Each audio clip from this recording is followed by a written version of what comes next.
نحكيو على مباراة تونس وفرنسا. ممكن المنتخب التونسي يعني نتصور انه حب يتدارك رغم ضعف الاداء كونتر استراليا اللي توقعوا انهم باش يربحوا استراليا، ولكن استراليا ربحت وظهرت اللي عندها. الاغلاط الكارثية اللي يعمل فيها المنتخب التونسي، اول غلطة كارثية يعمل فيها انه الهجوم ضعيف برشا، يعني ايكيبا تشد التالي وما تعرفش تحط كرة في الجول، سيرتو كرة تحطها في الجول. يا انسان قداش من عام تترانا تخلص في ملايين تعرفش تشوت كرة في الجول. به الفرجاني اولهم يعني اوكي دخل من بعد ما عليهوش لوم برشا، لكن يتحمل المسؤولية. لونترونور عليه يتحمل المسؤولية.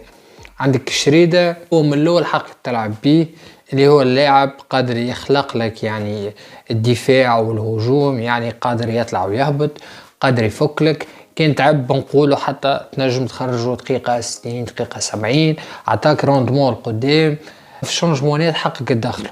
به عندك معلول مغاديكا اللي انت تنجم تدخله زاده، ينجم يعاونك فكين كل شيء. عابدي اوكي لعب اما كنت نجم تعمل شونجمونات وحاجه. به الاتاك هو الحاجه اللي مزمره في ليكيب ناسيونال نتاعنا، معناش دي زاتاكون. به تقول لي يوسف المساكني تكنيسيان موش رابيد، معناها مفسخ لك واحد ما كذا ما كذا ما كذا الا من الناس.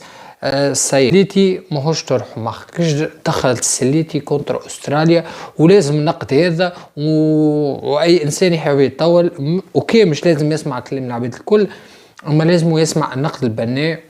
كنت نجم يعني تدخل عبد اخر في بلاصه السليتي يشد في كوره رزين ماهوش ماكل ما انسان يعني مش تاع كوره، مش تاع كوره في طرح هذاك، بالاخص في طرح هذاك نجم تدخلوا ريجيسور، نجم تدخلوا اما تحطوا اليو زيرو افيكاسيتي على الدخل اريير، حطوا مغاديك خير يتقى يعاونك على الاقل قدام والتالي.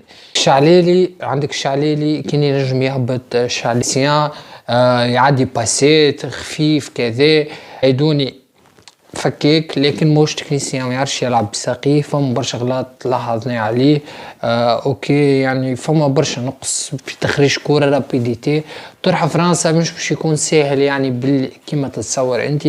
طرح فرنسا راهو يحب لك برشا رابيديتي اوكي، حتى كان هو باش يهبط لك دوزيام ايكيب فيها كامافينجا يعني يلعب في ريال مدريد، يعني يبرطع السيد فما باش يهبط لك يعني جوارات تبرطع يعني اوكي واحد ثقة باهية، اما زاد لازم تكون الثقة مدروسة وتكون الثقة يعني في بلاصتها، ماهيش هكاك الثقة. جماعة يعني المنتخب المغربي على فوزه وعلى انتصاره وعلى اللعب اللي لعب به. وانا اول ما دخل نتفرج في مباراة المغرب يعني قلت عندهم يعني روح قتالية داخلين بها ظاهرة على وجوههم، على عكس الناسيونال كنت متخوف ومتوقع وصار. يعني حتى انا نقولوا هاني مانيش اونترونور ومانيش يعني نقولوا مانيش جوير يعني بروفيسيونيل، معناها متوقع لك اللي صار ماهوش جم تدارك، كنت نجم على الاقل تجيب النول نتاعك. حقرتك للمنافس، واثنين يعني سوء تصرف، ثلاثة هذيك هي امكانيات